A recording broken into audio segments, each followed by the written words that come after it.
Convidamos os irmãos que se encontram ainda na parte externa do templo para adentrarem. Estaremos iniciando em breve mais este culto em que estaremos exaltando o nosso Deus, bendizendo o seu santo nome, aprendendo da sua santa e bendita palavra. Hoje pela manhã nós estivemos também aqui, foi muito bom, com a igreja, aprendendo da sua palavra. Retomamos hoje a nossa classe de membresia, comunicamos no domingo passado, fizemos a introdução hoje e continuamos também aproveitando o ensejo para reforçar esse aviso, que alguns irmãos não estavam presentes no domingo passado. Nós tivemos a introdução hoje, se Deus quiser, daremos continuidade no próximo domingo. Então, se você iniciou a classe de membresia conosco antes, da quarentena, e a gente teve que suspender por conta de todo esse contexto de pandemia, mas graças a Deus agora nós retomamos, estamos com ela no auditório, funcionando, e foi muito bom também nossa primeira aula hoje, essa retomada. E cada vez mais, com a bondade do Senhor, nós iremos voltando à normalidade, Estarmos todos juntos, ver muitos irmãos aqui presentes. Estamos, graças a Deus, com a liberação já, isso para nós também é importante, ainda mantendo cuidados, protocolos, as máscaras que são necessários, o distanciamento.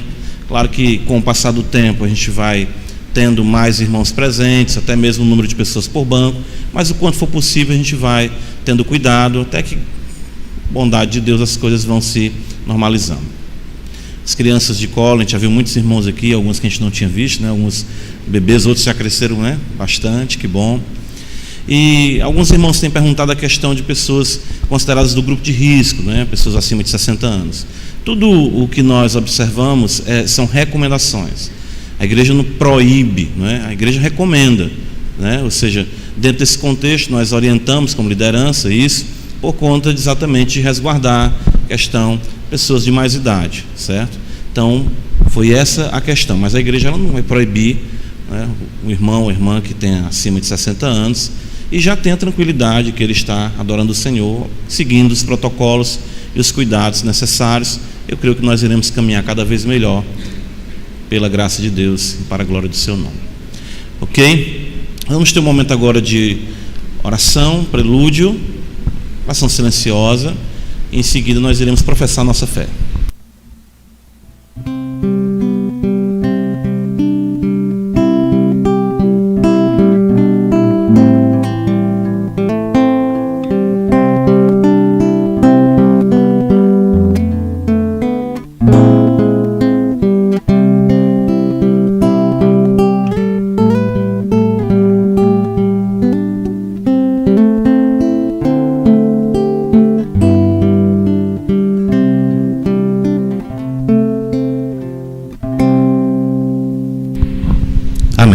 Convido-os para aqui de pé agora.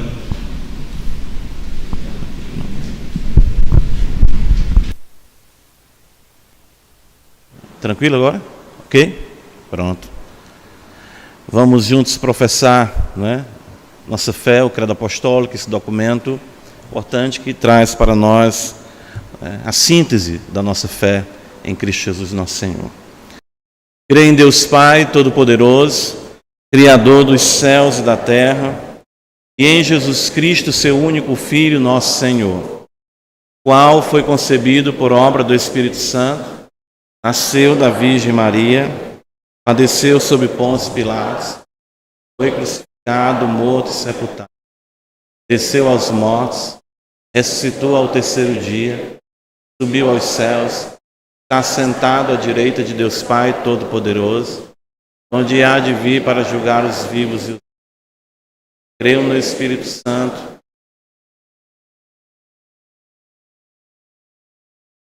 na remissão dos pecados, na ressurreição do corpo e na vida eterna. Amém. Graças te damos, Senhor. Tu és o nosso Deus, nós somos o teu povo. Tu és o supremo pastor e bispo de nossas almas. Nós somos ovelhas do teu pastoreio. E tu chamou o teu povo com santa vocação, de forma singular, e nos conclama para anunciarmos a tua beleza, cantarmos a tua santidade, ouvirmos a tua voz. Todos os domingos, nesse ajuntamento solene, que o teu povo precisa de ti, nós precisamos de ti.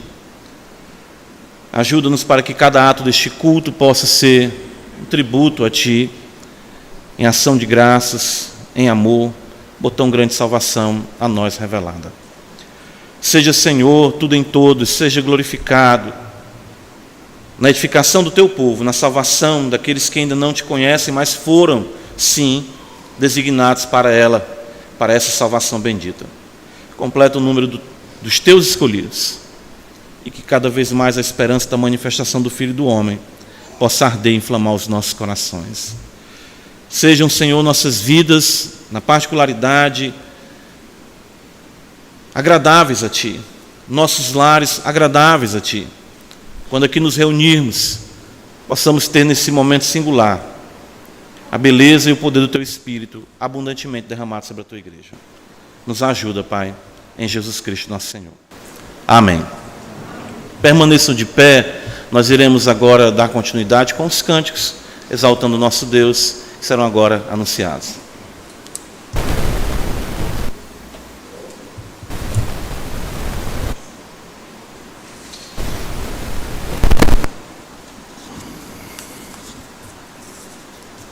Boa noite a todos os irmãos. Graças a Deus, mais uma oportunidade que nosso bondoso Deus nos concede. Agora no culto da noite, aqui reunidos para prestar a Ele louvores e agradecimento pelo que o Deus é e por tudo que tem feito. A esse Deus sublime, a esse Deus misericordioso, a esse Deus maravilhoso, que é o que nós iremos cantar agora. O Salmo 96 nos conclama, dizendo: cantai ao Senhor, bendizei o seu nome, proclamai a sua salvação dia após dia, anunciai entre as nações a sua glória, entre todos os povos as suas maravilhas. Cantemos Deus maravilhoso.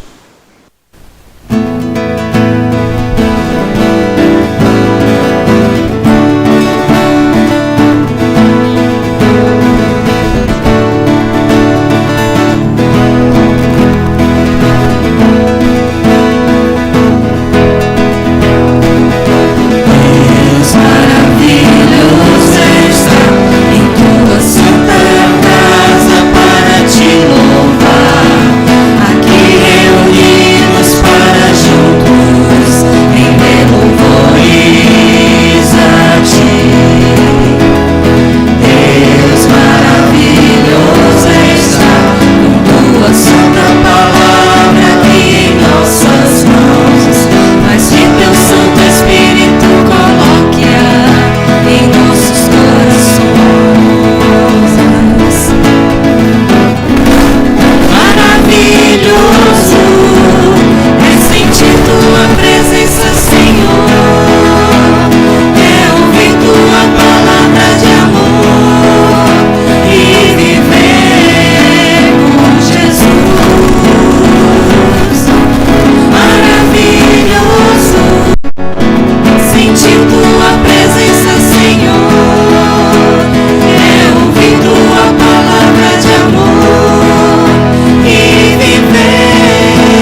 Ainda nesse mesmo espírito de louvor e adoração ao nosso Deus, vamos cantar o cântico Rendei Graças.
Sentar, irmãos.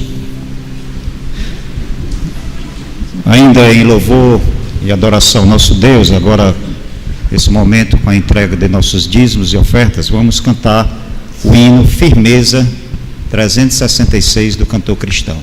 Os irmãos podem vir à frente, trazer suas ofertas, seus dízimos.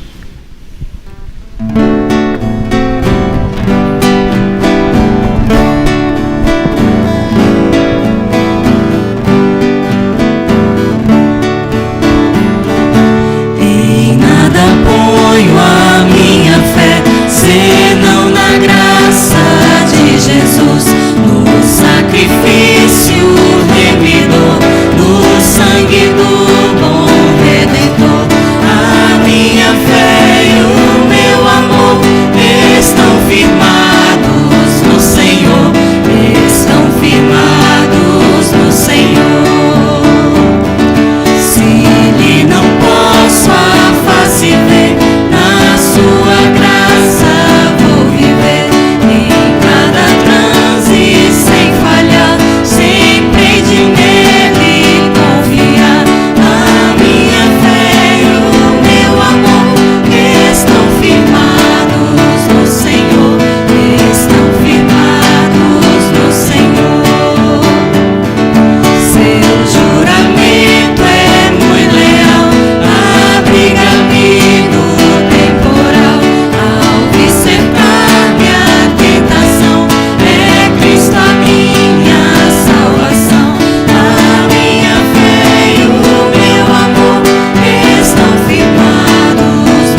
Oremos. Santo Deus, nosso Pai, nós te agradecemos, Pai Santo, porque temos esse privilégio, Senhor Deus, de contribuir para a tua obra aqui, Senhor Deus, sabendo que somos apenas mordomos de ti, Senhor Deus, que tudo seja pregado para o sustento, Senhor Deus, do teu ministério aqui. Te agradecemos pelos irmãos que contribuem, que tu possa dar cada vez mais, Senhor Deus.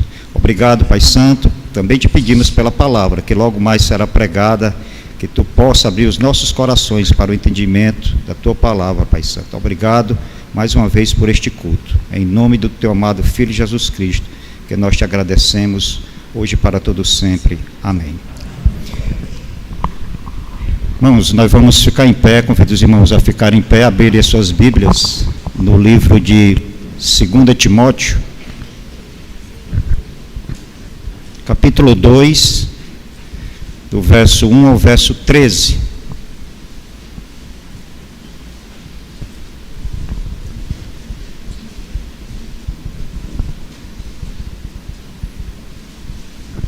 Segundo Timóteo 2, de 1 ao 13.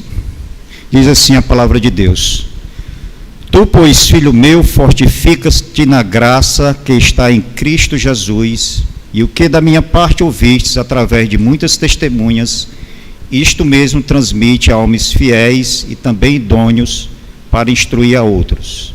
Participa dos meus sofrimentos como bom soldado de Cristo. Nenhum soldado em serviço se envolve em negócios desta vida, porque o seu objetivo é satisfazer aquele que o arregimentou. Igualmente, o atleta não é coroado se não lutar segundo as normas. O lavrador que trabalha deve ser o primeiro a participar dos frutos.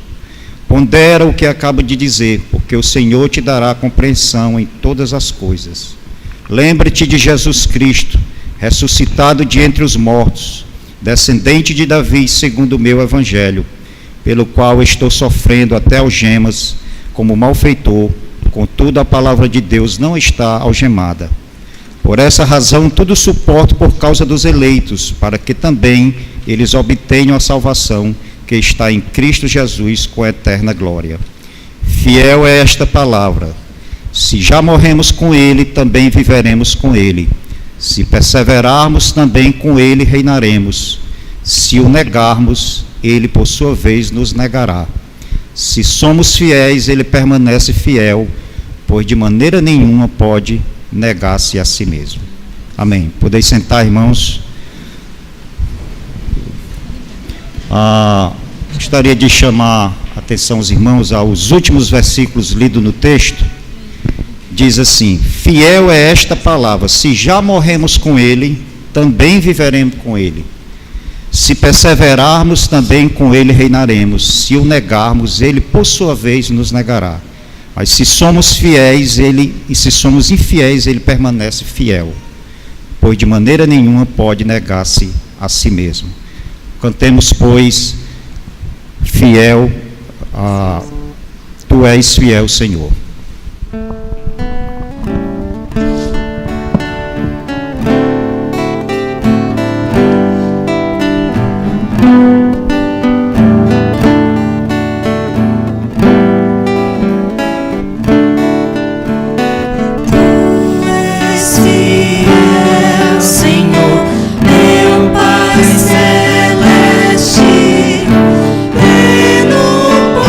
Poder aos teus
ainda louvando ao nosso Deus, o último cântico, cantemos Poder do Amor.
Obrigado, meu Deus. Obrigado, ó Pai, por o privilégio, Senhor Deus, de prestar este culto nesta noite, Pai Santo, pelos cânticos entoados a Ti.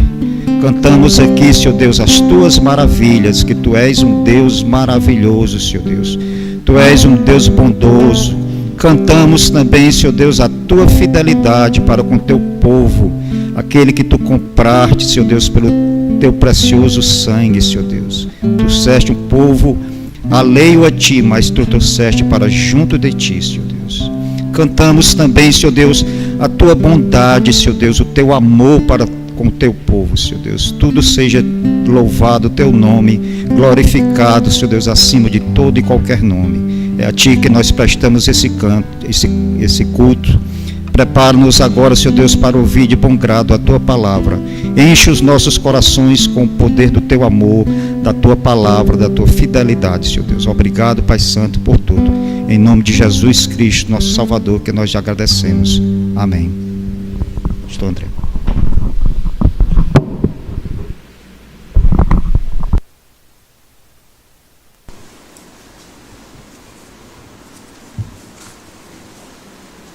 Graças a Deus, irmãos.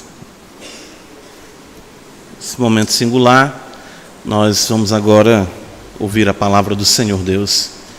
E pedimos, graças a Deus, estamos com os pais, com as crianças de colo, mas se seu filho chorar, lembra, né, o berçário, então acalenta ele um pouco.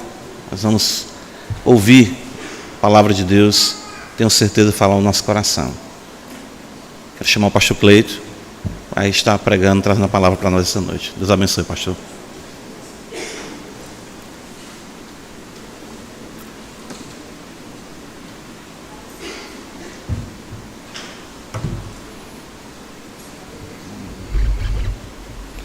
Boa noite, irmãos. Que bom ver os irmãos com vontade de congregar, não é? Todo mundo querendo voltar. Acho que tem muita gente que gostaria certamente de estar aqui hoje à noite, mas ainda temos que manter certos cuidados, né? Em razão do perigo que ainda ronda, né? a nossa vida, e as precauções recomendadas pelas autoridades. Nos cabe obedecer, não temos outra escolha quanto a isso. Mas, de fato, faz muita falta congregar. O crente deve ser um leitor da Bíblia desde o dia que ele se converte até o dia dele sair desse mundo. Ele deve ser um leitor diário das Escrituras. Há muita bênção na leitura diária das Escrituras, mas há bênçãos que Deus dispensa apenas para o seu povo quando ele está reunido. Nada pode substituir a palavra pregada.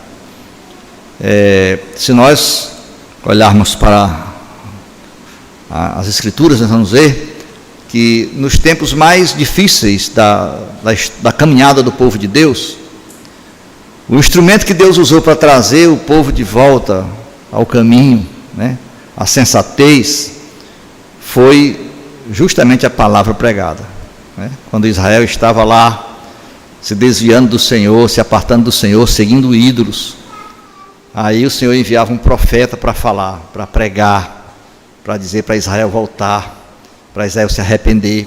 Então, a instrumentalidade da palavra pregada tem sido um meio insubstituível, né, de Deus alimentar o seu povo com o pão da sua palavra.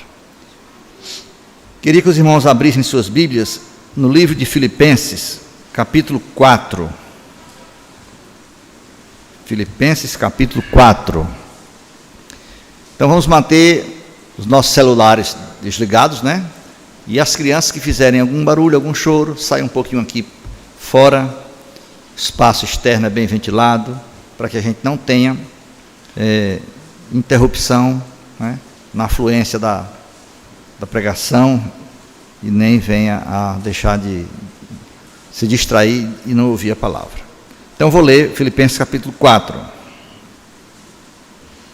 Portanto, meus irmãos, amados e muito saudosos, minha alegria e coroa, sim, amados, permanecei deste modo firmes no Senhor. Rogo a Evódia e rogo a Sintique, pensem concordemente no Senhor. A ti, fiel companheiro de jugo, também peço que as auxilies, pois juntas se esforçaram comigo no Evangelho. Também com Clemente e com os demais cooperadores meus, cujos nomes se encontram no livro da vida. Alegrai-vos no Senhor, outra vez digo alegrai-vos, seja a vossa moderação conhecida de todos os homens. Perto está o Senhor. Não andeis ansiosos de coisa alguma, em tudo, porém, sejam conhecidas diante de Deus as vossas petições pela oração e pela súplica com ações de graças. E a paz de Deus, que excede todo o entendimento, guardará o vosso coração e a vossa mente em Cristo Jesus. Finalmente, irmãos, tudo que é verdadeiro, tudo que é respeitável, tudo que é justo, tudo que é puro, tudo que é amável, tudo que é de boa fama, se alguma virtude há e se algum louvor existe, seja isso o que ocupe o vosso pensamento. O que também aprendestes e recebestes, e ouvistes e vistes em mim, isso praticai, e o Deus da paz será convosco.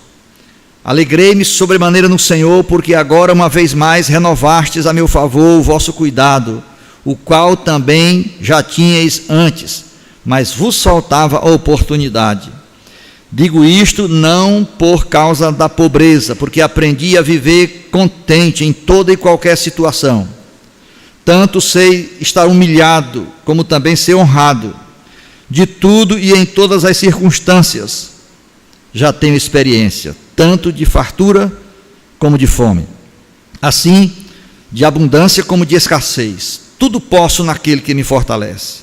Todavia, fizeste bem associando-vos na minha tribulação.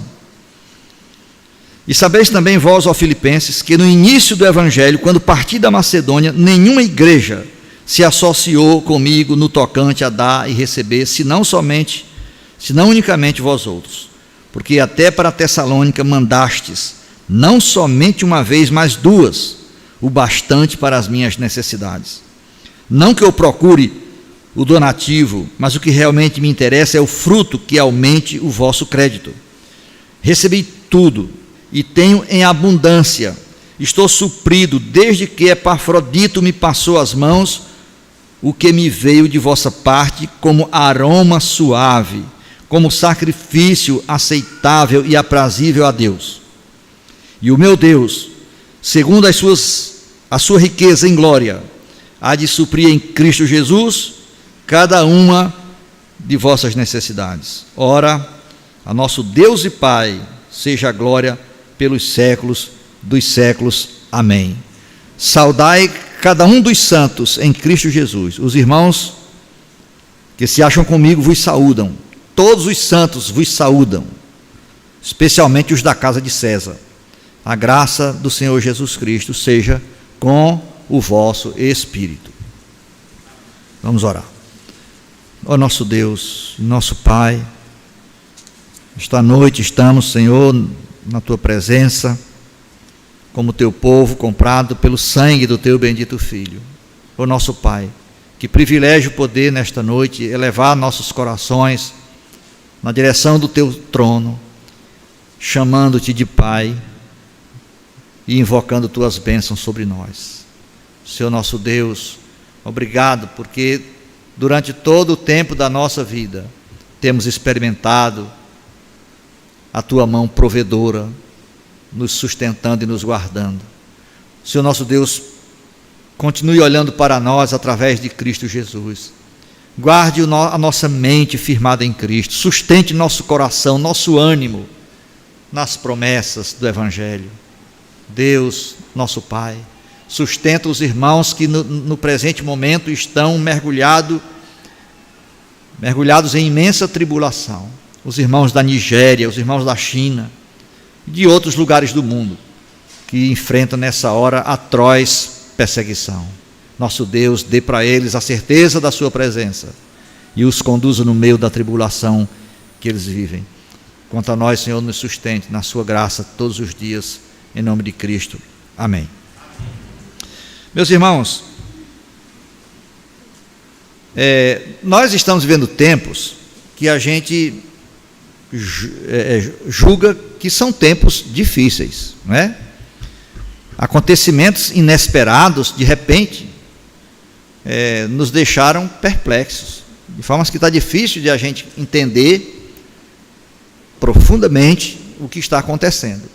Mas parece que paira no ar a sensação de que a coisa, as circunstâncias não prenunciam um porvir bom, né? Por mais otimista que a gente possa querer ser, não dá para imaginar coisas boas pela frente. O cenário mundial, o contexto político, geopolítico das nações, apontam para nuvens negras se levantando no horizonte dos povos, das gentes e, obviamente, da igreja que está inserida nesse mundo.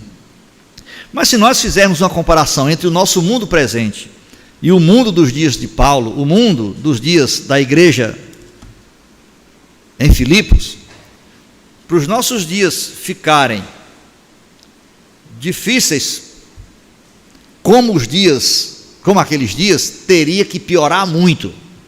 Ou seja, a situação dos filipenses, dos cristãos daquela era iniciante da igreja,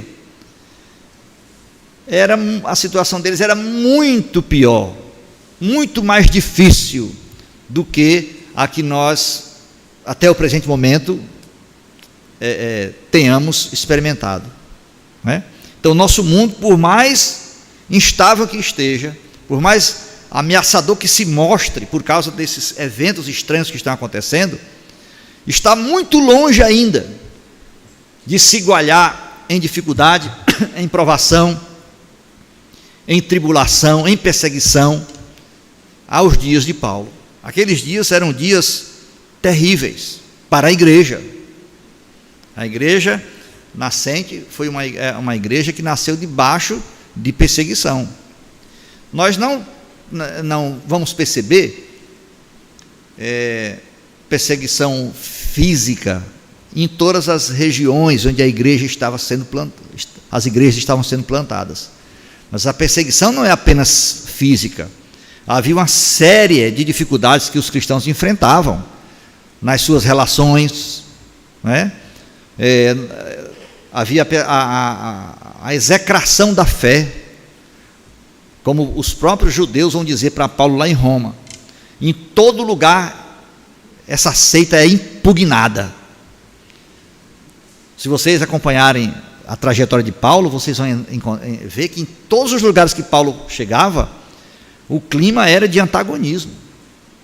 Quando Paulo começava, às vezes chegava em algum lugar, era recebido de maneira amistosa, davam para ele a palavra na sinagoga e ele começava a falar, mas a partir de certo momento, a mensagem dele despertava nas pessoas uma reação imediata, ao ponto de aqueles que vinham a crer, tinham que ser retirados imediatamente da sinagoga para preservarem a fé, porque a partir dali já começava a perseguição. E o comum era Paulo ter que sair, fugido das cidades, às vezes depois de ter apanhado, às vezes depois de ter enfrentado uma prisão, apedrejamento, tido como morto, e assim por diante. E a igreja de Filipos estava fincada dentro de um contexto onde era difícil viver a fé, desempenhar o testemunho cristão.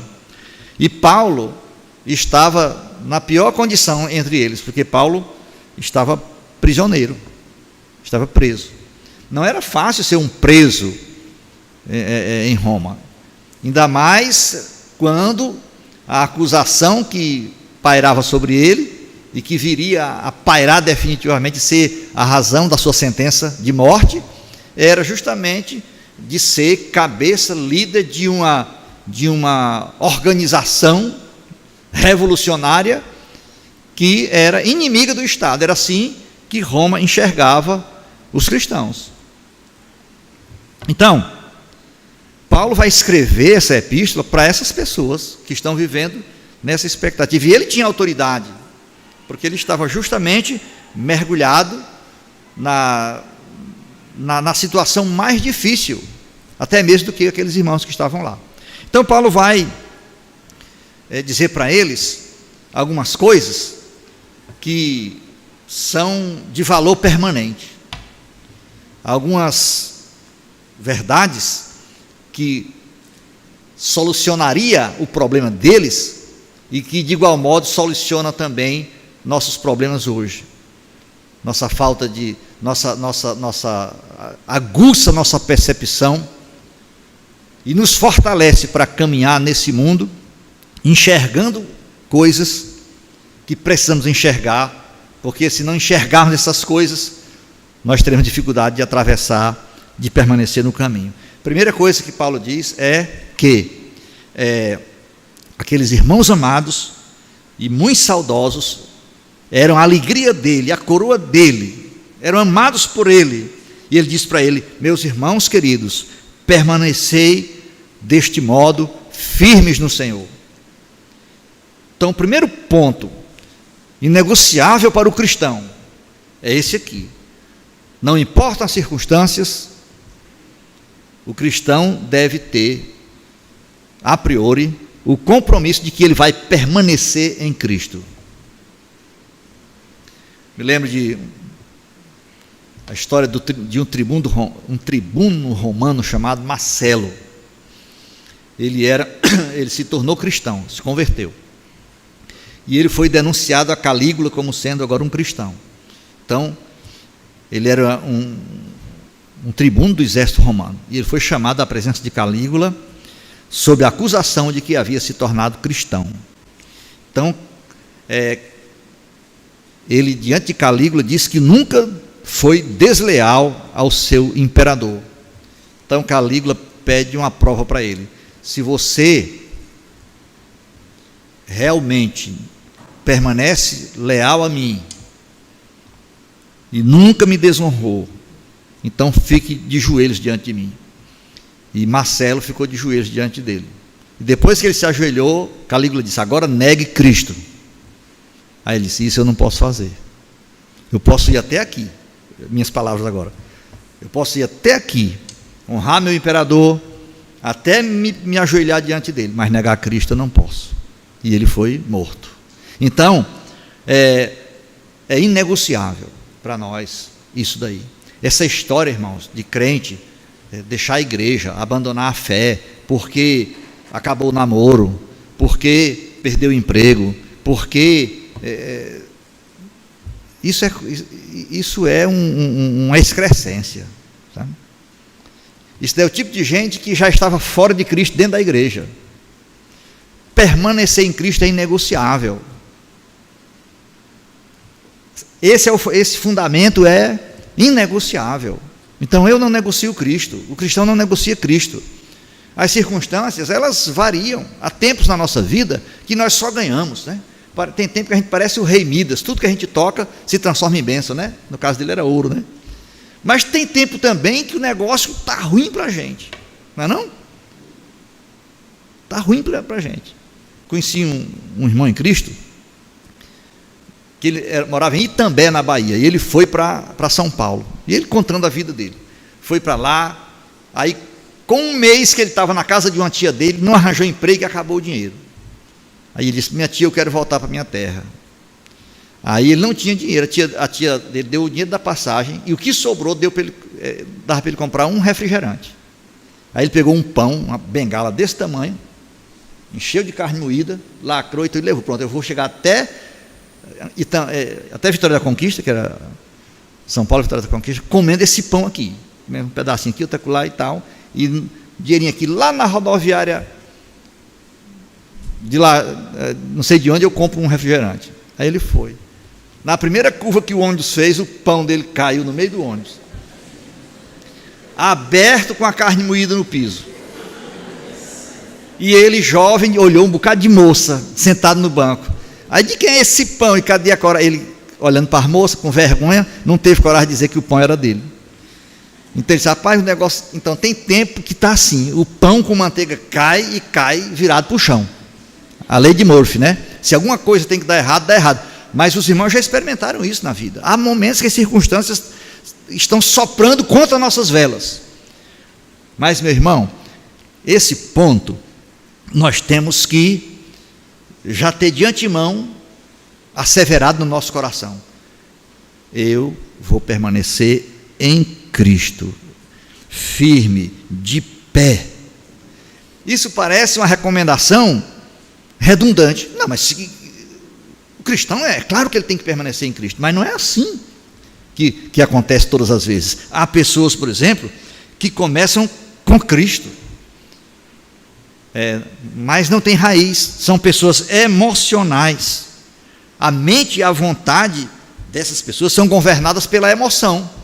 Então, enquanto está sendo gostoso, né, a vida da igreja, cantar louvores, ficar arrepiado na hora daqueles louvores mais exaltados, mais elevados, tudo dando certo, Deus abençoando a vida, aí elas estão firmadas em Cristo, correndo com tanta rapidez que a gente olha assim e diz: puxa, daqui a alguns anos nós vamos ter um Billy Graham na igreja.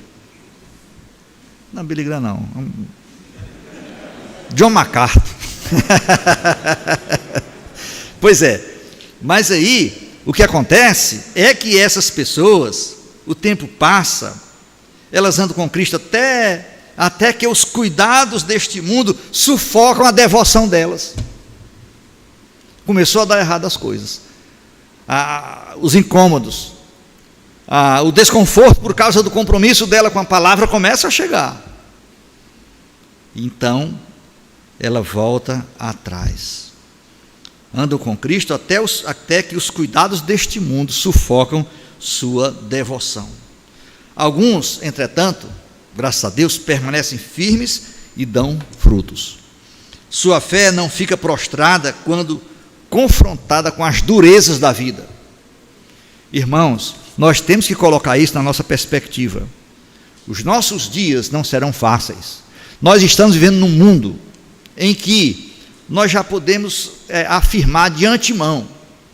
Nós não podemos dizer que Cristo vai voltar, porque os sinais da sua vinda já estão assim muito claros. Mas ninguém pode dizer que ele vai voltar no próximo ano, é isso que eu quero dizer. Eu estava meditando ontem sobre um fato de que o Senhor Jesus disse que um dos sinais da sua vinda é que o Evangelho seria pregado a todos os povos. Eu vivi um tempo, e uma parte de vocês também viveu, em que a gente pensava assim, né? A igreja vai mandar missionário para cá, para acolá, até que um dia o último povo da terra, todos os povos da terra vão conhecer o Evangelho. Mas por esses meios talvez nunca fosse possível isso. Mas hoje eu fiquei pensando: será que tem alguma nação da terra, algum povo, alguma etnia na terra que não tem acesso à internet? Se todos os povos da terra têm acesso à internet, então o Evangelho está sendo pregado a todos os povos, porque não existe a internet interliga você com todos os países do mundo, com tudo que está colocado lá, e existe um acervo muito grande de Evangelho nas redes sociais aí, ministérios globais, etc. Então, o instrumento para que o Evangelho chegue a todas as nações não é mais o sujeito pegar um avião e ir descer lá no Congo, não. É a internet, é a tecnologia que vai levar a mensagem a todos os cantos da terra. Então, levar o Evangelho a todas as nações já é uma probabilidade real. Mas não podemos, por causa disso, dizer: não, então vamos preparar, vender nossas casas e ir para a montanha, porque Cristo vai voltar ano que vem. Não. A gente não pode dizer isso. Mas uma coisa a gente pode asseverar, eu acho que sem medo de errar, que os tempos que virão não serão fáceis para o cristão. Não serão fáceis para o cristão. Por quê? Porque nós estamos presenciando uma civilização sendo desmontada. O que é que está sendo tirado da presente civilização que está finalmente desmontando-a? Os valores que os cristãos abraçaram, os valores judaico-cristãos, os valores da palavra de Deus. Então nós estamos presenciando o mundo, a civilização que ainda, embora não sendo regenerada, preservava valores que fazem com que a vida humana se expresse de maneira adequada. Tudo isso aí está se derretendo como espuma. Então nós estamos vivendo um tempo assim, e isso afeta diretamente o cristão, porque para nós a vida só faz sentido se ela for permeada desses valores, e por esses valores nós morreremos até, não tem como negociar. Agora, o cristão tem um elemento que faz com que ele possa caminhar no mundo que possivelmente está caminhando para um futuro talvez bem próximo, de muita dificuldade, mas o cristão tem elementos para caminhar dentro desse tempo, ao mesmo tempo em que ele luta pelo Evangelho, ele também já pode repousar na certeza de que a eternidade é o futuro dele. O futuro do cristão é o fechamento escatológico da história. Se nós estivéssemos esperando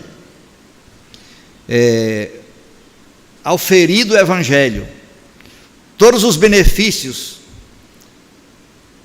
para desfrutá-los dentro dessa presente vida, nós seríamos os mais tolos de todos os homens.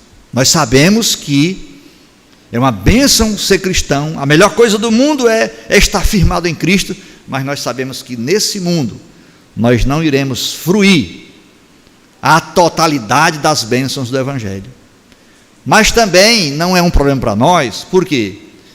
Porque nós sabemos que a eternidade, que para a eternidade nós temos a garantia da imortalidade com Deus. Por quê? Porque, veja aqui, o nosso nome está escrito no livro da vida.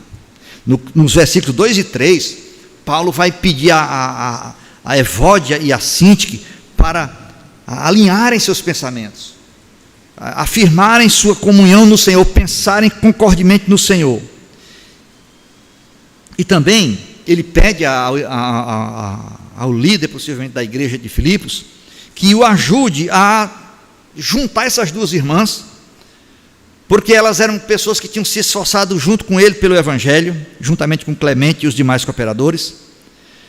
E esses meus cooperadores, como Paulo diz, os nomes deles se encontram no livro da vida. Interessante, né? Por que Paulo colocou essa questão, né? Ressaltou o fato de que eles trabalhassem, né, os líderes da igreja aqui, trabalhassem pelo reatamento da comunhão entre Evódia e Sintique, né? E afirma então que elas e mais Clemente e os seus cooperadores, esses cujos nomes estão escritos no livro da vida. Isso é um dado muito relevante para nós. Se nós não tivermos a certeza de que o nosso nome está escrito no livro da vida, então certamente que vai faltar para nós aquele elemento de esperança para enfrentar as durezas, os desencorajamentos do tempo e da vida presente, que serão muitos. Então, irmãos, primeira coisa aqui, é muito triste, mas acontece, que a gente que tenha toda essa riqueza de palavra, de luz, a gente às vezes não consegue viver exatamente de acordo com essa palavra, né? E vai lá, tem as trincaduras aqui, né? Você vê aqui, Paulo registra aqui, aparece aqui uma trincadura, talvez até desnecessária, entre duas irmãs preciosas no Senhor, né? Então isso acontece, né? Acontece. A causa de Cristo tem essas brechas às vezes entre nós. Às vezes nós somos tão pecaminosos ao ponto de a gente fazer essas besteiras, permitir trincaduras, quebra de comunhão, que só trazem prejuízo para a causa, né? E é o chamado fogo amigo. A gente fica às vezes envolvido nessas pecaminosidades. E a igreja lá no início não era diferente, não. Os homens também eram pecadores lá. Mas somente o amor sacrificial de Cristo é que nos capacita a superar todas as nossas diferenças. Se nós não estivermos, né, ocupados pelo Espírito Santo de Deus, a gente não vai conseguir atingir um nível de relacionamento adequado. Nenhum casamento se sustenta de maneira elevada se os cônjuges não estiverem no Espírito, se suprindo do Espírito, assistidos pelo Espírito. Na mesma coisa é o relacionamento entre irmãos em Cristo, na igreja, na comunidade da fé. Se a gente não estiver toda hora em Cristo, sendo suprido com a capacidade dada pelo Espírito de negar a nós mesmos, a gente não consegue caminhar sem trincadura. Esse não é um caminho natural. Esse não é um caminho natural.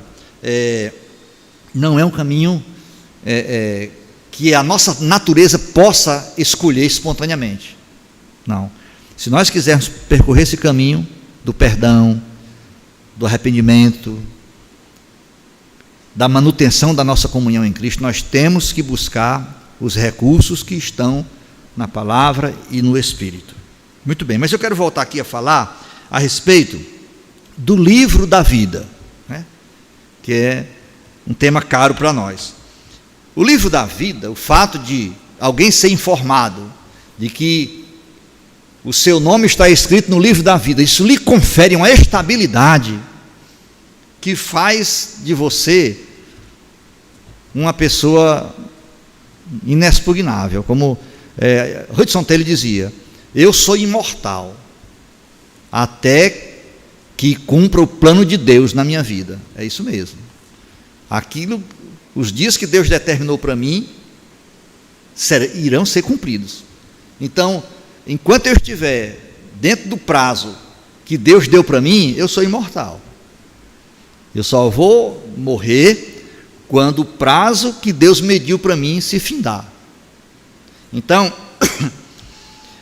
e sabendo de que o meu nome está escrito no livro da vida, então essa transição, essa passagem da vida para a morte, que a nossa vida é assim, a gente percorre um caminho de dificuldade e tribulação para no fim morrer. Então a morte como a palavra de Deus diz, é o último inimigo, é uma coisa terrível. A morte é uma coisa assombrosa, coloca todos de joelhos. Mas o cristão, justamente porque ele tem a perspectiva escatológica, né? Ele sabe que Cristo vai voltar para fechar a história, e ele sabe que em Cristo ele vai passar da morte para a vida, porque o nome dele está escrito no livro da vida. São linguagens diferentes para dizer a mesma coisa. O que Paulo está dizendo é que vocês têm a vida eterna, vocês estão salvos em Cristo, vocês irão reinar com Cristo, vocês serão glorificados na volta de Cristo. Pronto, é a mesma coisa, seu nome está escrito no livro da vida. Então, o livro da vida do Cordeiro, né? Em Apocalipse 13:8 fala, adjetiva esse livro como o livro da vida do Cordeiro. É interessante isso. Às vezes a gente não fala muito nisso daí, mas sabe, uma vez, lá em Lucas capítulo 10, o Senhor mandou os discípulos dele sair pelas aldeias, pregando, expulsando demônios, curando enfermos, e eles voltam depois, e eles vão dar o relatório do empreendimento missionário deles. E eles estão empolgados. Por quê? Porque até os demônios se submetiam à palavra deles. Os espíritos eram subjugados pela palavra deles, né? pelo fato de eles terem sido enviados como portadores da palavra de Cristo. Mas Jesus corrige a alegria deles. Jesus diz: alegrai-vos antes. Ou seja, vocês se alegram disso daí, mas vocês têm um motivo maior para se alegrar. Isso daí são dons pertinentes para esta vida. Expulsar demônios, curar enfermos, isso vai passar. São dons temporários. Vocês devem se alegrar mesmo, porque o nome de vocês estão arrolados nos céus. Estão escritos nos céus, arrolados no livro da vida. Então, isso nos leva à compreensão de que o Senhor, o que foi que o Senhor colocou lá no livro da vida? O meu nome, né? O nome de Clemente, de Evódia e de Cinti, que estão no livro da vida. Então, quem escreveu lá, o nome lá, colocou o nome Evódia, né? Não sei como é que é as letras em grego, mas em português eu sei. E-V-O-D-I-A, Evódia. Então, Cleiton, André, Paulo Henrique, está escrito lá o nome lá. Interessante que lá pelos anos 80, tinha um hino que eu apreciava muito, cantado por um dinossauro chamado... Não, dinossauro porque os irmãos aqui não sabem nem quem é. Um cantor maravilhoso da velha guarda, né? O pessoal não fala, dinossauro da velha guarda, né?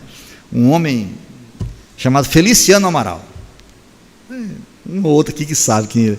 Mas esse hino que ele cantava dizia assim: quando a angelical trombeta nesse mundo estrugir, é o novo estrugir, o meu nome ouvirei Jesus chamar.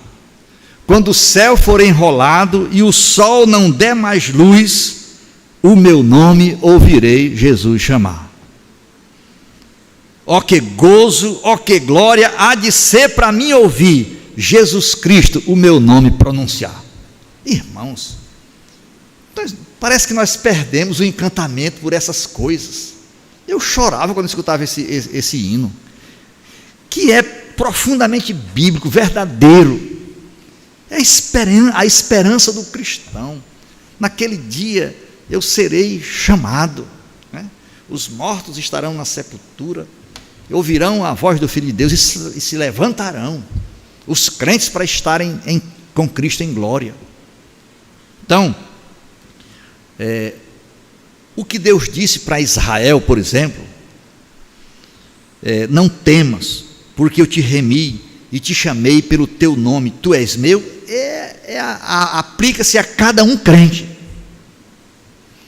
Deus diz exatamente isso para cada um crente: tu és meu, não temas porque eu te remi, eu te chamei pelo teu nome. Pronto, acabou. Eu fui comprado por Cristo. Irmãos, isso não é uma coisa, essa certeza não é uma coisa que repousa, que se baseia na nossa disposição emocional, porque aí não daria certo.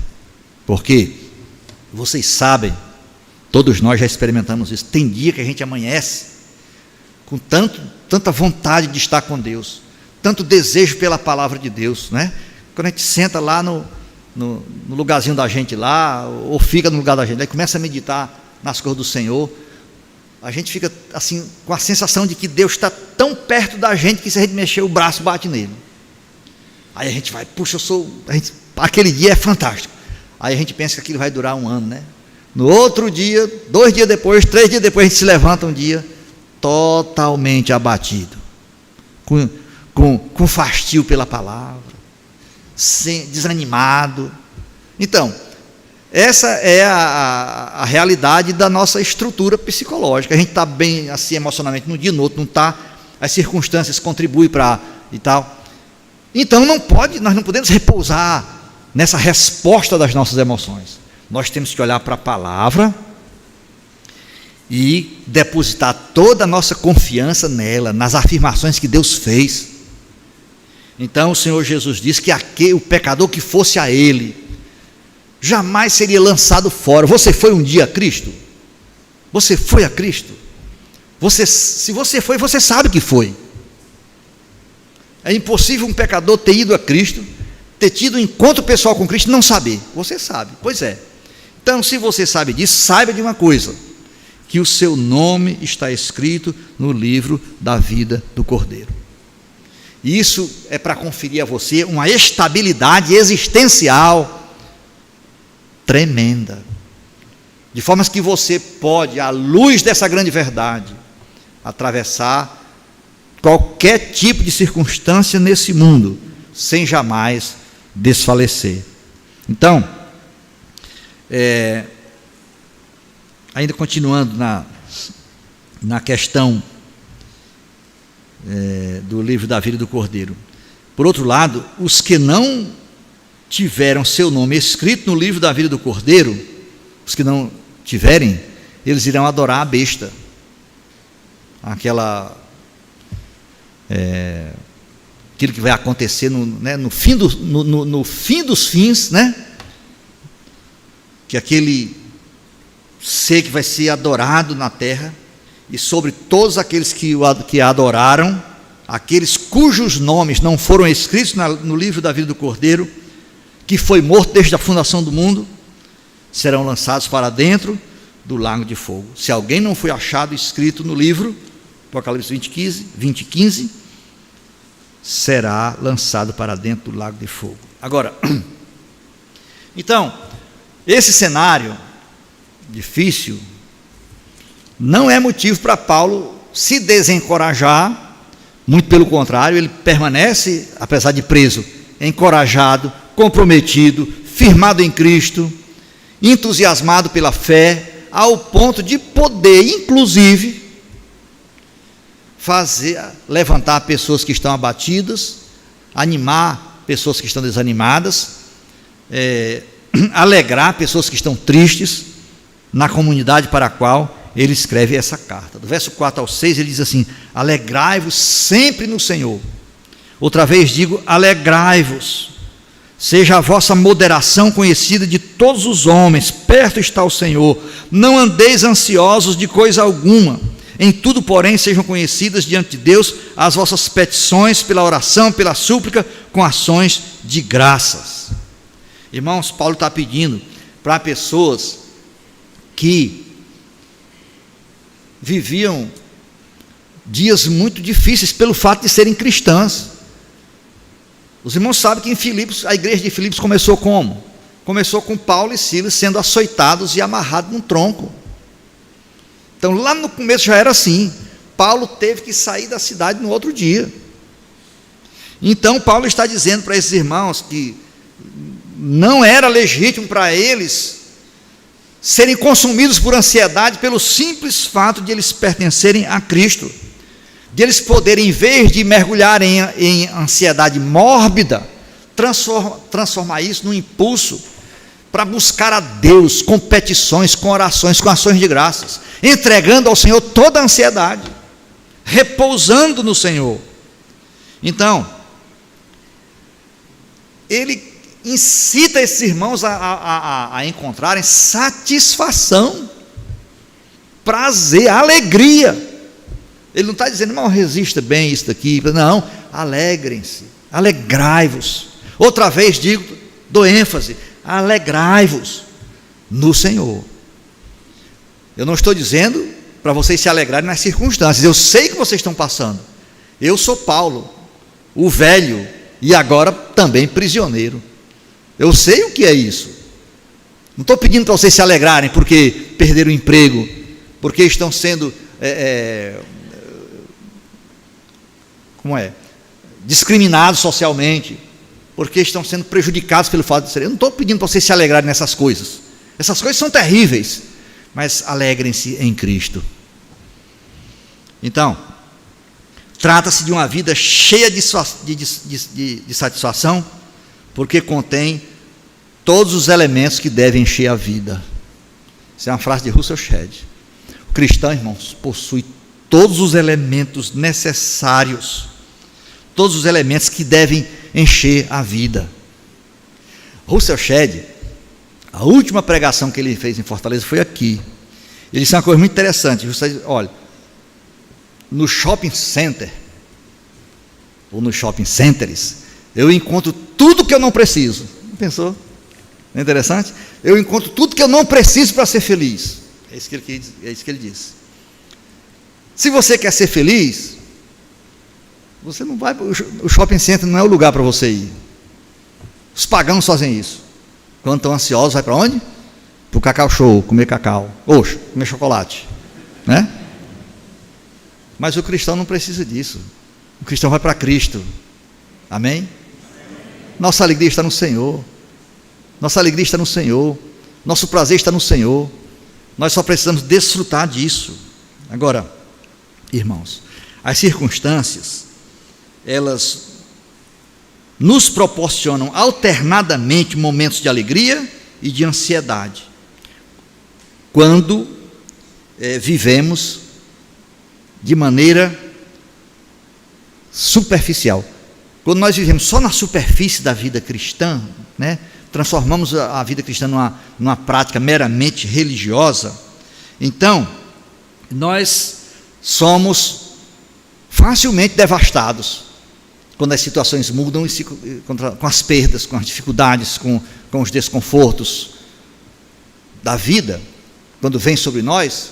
Como nós estamos apenas na superfície da vida cristã, então nós facilmente somos levados, arrastados de um lado para o outro pelo vento das circunstâncias. Agora, em Cristo, a nossa alegria não depende do que se passa na superfície. Eu sei que vocês já devem ter visto em alguma revista ou em algum filme, documentário, como são os fundos do oceano. Que às vezes mostra, né, lá aqueles canais que passa documentários e tal, o fundo do mar, lá no fundo do oceano, tudo é calmo. Você vê, os peixes se mexem assim, ó, em câmara lenta, o silêncio é total, a calmaria é absoluta. A vida ali está totalmente fora do alcance das coisas que acontecem lá acima das águas do oceano. Então, Paulo, na superfície do imediato, ele tinha motivos para experimentar tristeza, mas seu mundo interior estava mergulhado em Cristo, era como o fundo dos oceanos. Então, quando a nossa vida está mergulhada em Cristo, quando o nosso coração está imerso em Cristo, as circunstâncias podem balançar como um bêbado, mas não é capaz de remover a gente da capacidade de ainda encontrar prazer e alegria lá no fundo do oceano do nosso ser, lá onde Cristo habita em nós. Então, se nós formos bastante honestos, a gente vai ter coragem de dizer, embora que isso talvez fira a sensibilidade de alguém, que a ansiedade nada mais é do que falta de dependência de Deus. Se você está sendo consumido por ansiedade, em algum nível, isso está revelando que você não está repousando em Deus, não está se colocando na dependência de Deus. Entendeu? Então você vê que Paulo ainda vai mais, Paulo ainda é mais ousado nas suas afirmações paradoxais. Ele manda que eles orem com ação de graças. Não, ore para Deus livrar vocês disso. Ore para Deus apaziguar essas autoridades que estão se levantando em oposição à fé de vocês, infelicitando a vida de vocês. Não, Paulo diz, orem com com ações de graça, agradecendo a Deus por tudo que você já tem. Irmãos, você sabe, isso me remete a Davi. Davi queria construir um templo para Deus. Ele disse: eu não vou dar sossego à minha alma, nem os meus olhos irão repousar, enquanto eu não tirar a arca da aliança daquela tenda de pele e colocar num palácio de cedro. Eu vou construir uma casa para o Senhor. Aí um dia o profeta Natan chega e diz: não, tem uma palavra do Senhor para você, você não vai construir uma casa para o Senhor. Em outras palavras, é o Senhor quem vai construir uma casa para você. E ele vai, o Senhor diz o seguinte: a partir de agora eu lhe prometo que não somente você vai reinar sobre Israel, mas o seu filho vai reinar depois de você, e o filho do seu filho vai reinar sobre você, e eu farei com que no trono de Israel sempre se assente um descendente seu. Você não será mais o rei Davi, rei de Israel, dentro de um período de uma geração. Você será o cabeça de uma dinastia. Aí Davi vai orar, uma oração comovente. Ele diz mais ou menos assim: Senhor, já não foi demais o que o Senhor fez comigo? Quem era eu? Eu estava lá nas montanhas cuidando de meia dúzia de ovelhas, ninguém me conhecia, nem meu pai acreditava em mim. Estou inventando aqui. Certo? Mas o Senhor me tirou de lá e me fez príncipe em Israel, e agora isso foi pouco para o Senhor. O Senhor está me dizendo que vai me dar uma casa, uma dinastia. Entendeu? Ele estava abismado com Deus. Um dia eu estava conversando com os pastores amigos, né, aí esse negócio de internet aí, Google Meet, Zoom, e estava lá todo mundo se gabando que Deus era bom para eles. Eu falei: rapaz, Deus pode ser bom para vocês, mas comigo ele exagera. Porque eu vejo Deus abençoando uma pessoa tão legal, eu digo: puxa, que legal, mas Deus me abençoar, que eu não conheço os defeitos do irmão, eu me reconheço os meus. Então, se eu fosse Deus, irmãos, eu estava ferrado. Se eu fosse Deus e Deus fosse eu jamais faria com ele o que ele faz comigo, porque eu sou uma peça muito ruim. Então, é extasiante, no meio de uma sociedade. Filipos era uma província romana, uma cidade, né, de status, e naquela sociedade, né, sofisticada, poderosa, muito habitada por militares romanos aposentados, tal, gente de pedigree. Aí Deus vai lá e escolhe lá aquelas pessoinhas lá e dá para eles tudo isso daqui, escreve o nome deles no livro da vida, mergulha a vida deles numa experiência que eles nunca imaginaram. Cristo, Filho de Deus, que compra e salva aquele povo. Irmãos, saber disso tem que produzir em nós uma reação de abismante. É difícil você olhar para isso, assim, olhar para isso sem que isso mexa com o seu interior. Então, quando a gente vai orar a Deus, a gente tem que, alegria mesmo, se regozija, ainda que às vezes, muitas vezes, com lágrimas nos olhos, porque Deus, nós já experimentamos que o Senhor é bom. Correndo aqui agora, Paulo vai falar no verso 7, e a paz de Deus, que excede todo o entendimento, guardará o vosso coração e a vossa mente em Cristo Jesus. Olha, em tempos de pandemia, em tempos de dificuldade, em tempos de perplexidade extrema, que envolve dificuldades como perseguição, perdas, etc., a primeira coisa que é roubada de nós é a nossa clareza de mente. a nossa mente começa a trabalhar contra a gente. Eu não sei como é a mente de vocês, mas a minha, ela começa a trabalhar contra mim. Me lembro quando Solange estava grávida de Raquel, eu vi uma mãe com um meninozinho bastante deficiente, né? Nasceu doente. A minha mente começou a me apavorar. Está entendendo? Já aconteceu isso para você? O seu filho deu 8, era para ele chegar 8 horas, deu 8 horas ele não chegou, 9 horas ele não chegou, 10 horas ele não chegou, aí você começa a ligar para os hospitais, né? Para a delegacia, não aconteceu nada. O menino está na casa do vizinho e esqueceu de avisar que tinha chegado. Entendeu? Mas a nossa mente trabalha contra nós, e quando há razões, quando há circunstâncias, é tudo que a nossa mente precisa para começar a trabalhar contra nós. Você é cristão, está empregado, de repente sai um boato que vai ser demitido 5 pessoas.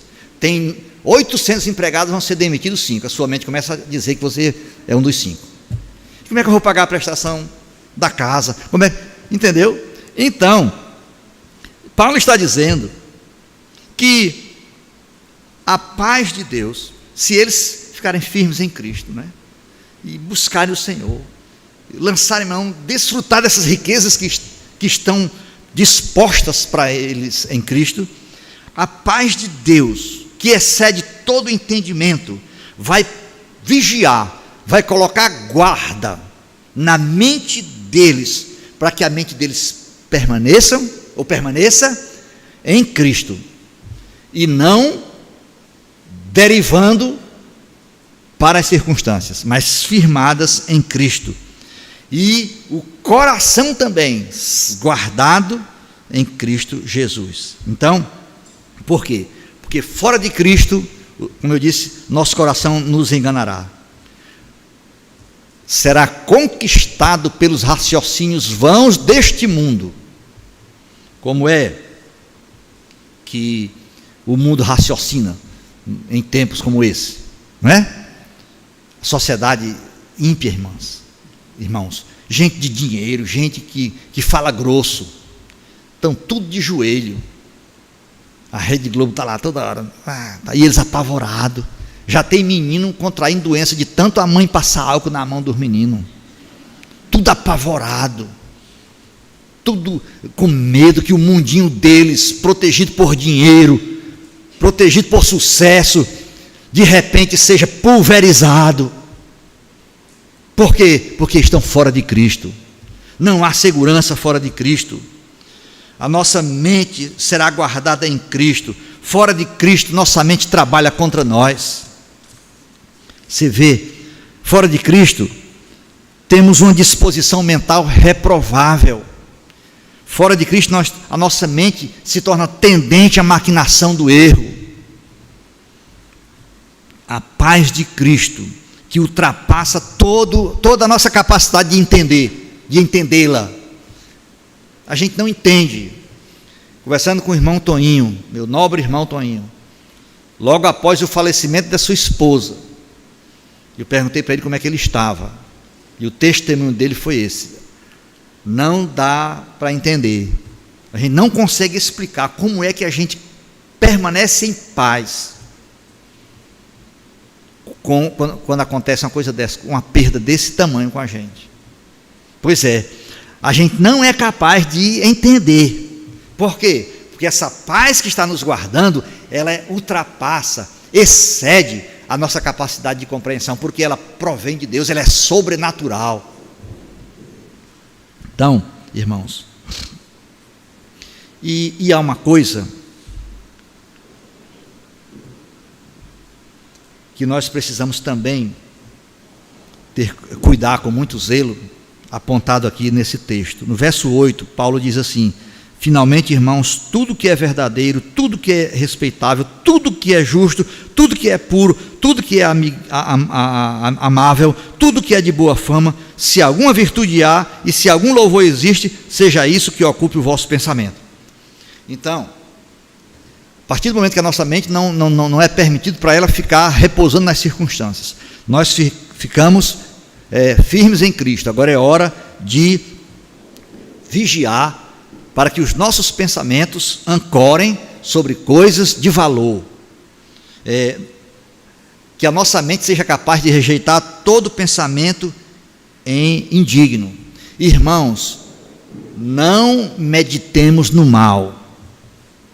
Quando a gente permite que pensamentos ruins construam cenários na nossa mente, nós estamos saindo da âncora, que é Cristo, e nos entregando às paixões que estão lá, com todas as suas potencialidades dentro de nós, esperando a oportunidade de vir e tomar conta da nossa mente, dos nossos pensamentos. Então, por isso que o salmista diz: não porei nada torpe diante dos meus olhos. Guardar os pensamentos. Jó dizia: eu fiz um pacto com meus olhos para nunca pô-los numa virgem, ou seja, nunca pô-los desonrosamente sobre uma virgem. Então, pensamentos certos, comportamento certo, nos leva a quê? A sentimentos certos. Então, se você se mantém firme em Cristo, se você lança sobre o Senhor toda a sua ansiedade, se você até mesmo agradece ao Senhor, reconhecendo o cuidado dele, mesmo nas circunstâncias mais difíceis, então o que você está fazendo? Você está construindo pensamentos corretos a respeito de Deus, que vai gerar um comportamento certo e que vai levar você a ter sentimentos certos. Então o sentimento, ele deriva desse processo. Você não pode ir direto para os seus sentimentos e tentar produzir alguma experiência de bem-estar, de segurança, de estabilidade, porque aí você entra numa situação de altíssima vulnerabilidade. Você vai para a palavra, vai para Cristo, mantém somente em Cristo, se firma em Cristo. Aí isso vai gerar pensamentos corretos, vida correta e finalmente desabrocha em sentimentos corretos. Veja que o salmista diz isso, mas em vários lugares da Escritura, principalmente dos Salmos, ele fala que o prazer dele está na lei do Senhor. Então ele encontra prazer. O pensamento dele, a mente dele está de tal maneira adequada, formatada, moldada pela palavra de Deus, que a lei do Senhor para ele passa a ser um deleite, passa a ser um prazer, e ele tem prazer de pensar naquela lei de dia e de noite. Aí o que acontece? A vida alcança profundidade, a vida sai da superfície, das circunstâncias, e vai lá para as profundezas, como eu falei, dos mares. Como é que é uma árvore plantada junto a um ribeiro de águas? Na figura do Salmo 1, tem raízes profundas, então pode vir a seca, os vendavais, as outras árvores perdem suas folhas, caem, são arremessadas pelo vento, secam, murcham, porque as raízes estão ali na superfície, mas ela não, a raiz dela está lá no profundo dos lençóis freáticos. O que acontece? Está lá, dando, a folhagem não murcha, e no devido tempo, ela até mesmo começa a dar frutos. Então, interessante, nós somos desafiados a frutificar para Deus, no meio de circunstâncias assim. Quando o mundo está dizendo, o fim está chegando, as coisas vão piorar, o arroz vai subir demais e tal. É o tempo de a gente lançar nossos pensamentos e imergir em Cristo. Levar nossa vida lá para as profundidades do Senhor. Então, agora, no verso 9, Paulo diz assim: o que também aprendeste, recebeste, ouvistes e vistes em mim, isso praticai, e o Deus da paz será convosco. Interessante, Paulo, ele tinha uma expectativa, ele esperava uma reação dos filipenses, ele não estava lá produzindo teologia de gabinete, para as pessoas aprenderem a ter aquele conhecimento sofisticado da palavra de Deus, não. Ele vai falando todas essas verdades, mas quando ele chega aqui, ele diz: o que vocês aprenderam e viram em mim, vocês têm que praticar. E o Deus da paz será convosco. Então, a resposta que nós temos que dar para as verdades de Deus reveladas a nós na sua palavra, nós temos que dar uma resposta a isso. A nossa resposta é a obediência. Obedecer a palavra, acreditar na palavra, esperar na palavra, repousar na palavra. Então, e a recompensa é: o Deus da paz será convosco. Irmãos, quando nós não reagimos à palavra de Deus, então nós estamos muito mal. Esses dias eu estava conversando com um amigo meu, que é missionário, e ele disse que não foi convidado para pastorear uma igreja agora, uma igreja, vamos dizer assim, poderosa, né? E ele não aceitou porque ele quer permanecer sendo missionário. Ele disse: eu não quero ser pastor de uma igreja desse tipo. Por quê? Porque eu não quero pastorear pessoas que não querem ser pastoreadas, né? O pessoal meio elitizado, né, que tal, e agora com a internet, né, o cara descarta o pastor, porque ele amanhece o dia de manhã cedo já escutando John Piper. Quem é que vai impressionar um homem desse, né? Ele acha que isso é a vida cristã, isso daí. Então, o que acontece? Eles não respondem à palavra de Deus. Sermão após sermão, sermão após sermão, sermão após sermão, e não há resposta do coração para Deus. Então isso transforma a gente naqueles ouvintes inconsequentes lá que Tiago fala. Se coloca no espelho, olha para a imagem de si mesmo e depois se esquece, não é? Pois bem, agora, como é que eu faço para terminar essa pregação? Que eu olho para o relógio, né, tem que relógio luminoso acolá agora, e eu já estou vendo que está na hora. Então deixa eu só dar um pulinho aqui para terminar. Tá bom. Irmãos, Paulo está falando de alegria. Olha, eu tenho tudo, tenho abundância, depois que Epafrodito trouxe a oferta de vocês. Não tenho falta de nada. Então, Russell Shedd, né, homem de Deus muito perspicaz, ele diz assim: os filipenses transformaram a prisão de Paulo num lugar de celebração. Paulo estava lá na prisão dizendo: como eu estou feliz, como eu estou alegre. Epafrodito trouxe para mim uma oferta que vocês mandaram. Eu não estou alegre, né, nem tanto pelo donativo, pela oferta. Eu estou alegre por saber que Deus está produzindo generosidade no coração de vocês. Irmãos, Romanos capítulo 2, verso 1, capítulo 12, verso 1 diz que o nosso corpo é para adorar o Senhor. Hebreus 13, 15 diz que os nossos lábios é para ofertar louvores ao Senhor. E Filipenses 4, 18, que nós lemos hoje à noite, diz que a oferta que Epafrodito levou para Paulo era uma oferta de adoração ao Senhor. Vê como tudo na vida do cristão está conectado a Cristo e ao seu reino. A oferta, Paulo faz questão de dizer, não é por causa do donativo que eu estou alegre, entendeu? É por causa dos motivos, é por causa do significado disso. Isso significa que a devoção dos filipenses a Deus, o reconhecimento de suprir as necessidades daquele homem que atravessou o oceano para levar a luz do Evangelho para eles. Essa luz do Evangelho tinha feito tanta diferença na vida deles. Eles tinham sido tão enriquecidos pelo fato de Paulo tê-los levado a conhecer Cristo, que eles agora, o coração deles estava inclinado em gratidão na direção daquele homem. E Paulo vai dizer: e o meu Deus, segundo a sua riqueza em glória, há de suprir em Cristo Jesus cada uma das vossas necessidades. Irmãos, vou fechar aqui, senão não termino. Todas as nossas necessidades estão contempladas em Cristo. Tudo que a gente precisa está nele.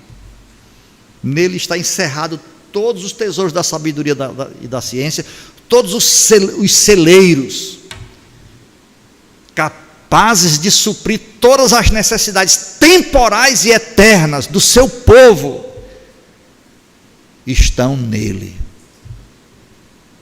Então, o que nós temos que fazer é ir para o Senhor. Vamos cantar aquela oração?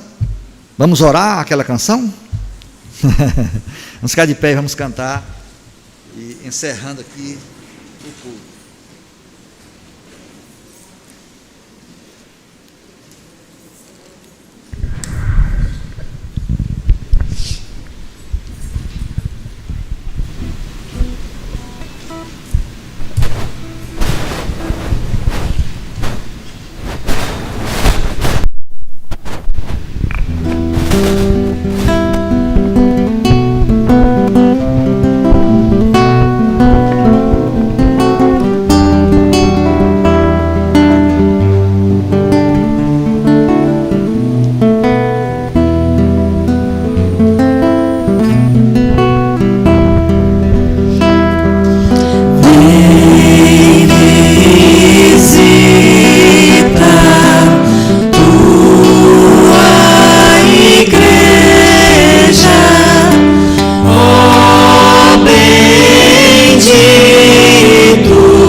Está encerrado o nosso culto hoje à noite. Quarta-feira, 19h30, estaremos aqui outra vez para orar e adorar o Senhor.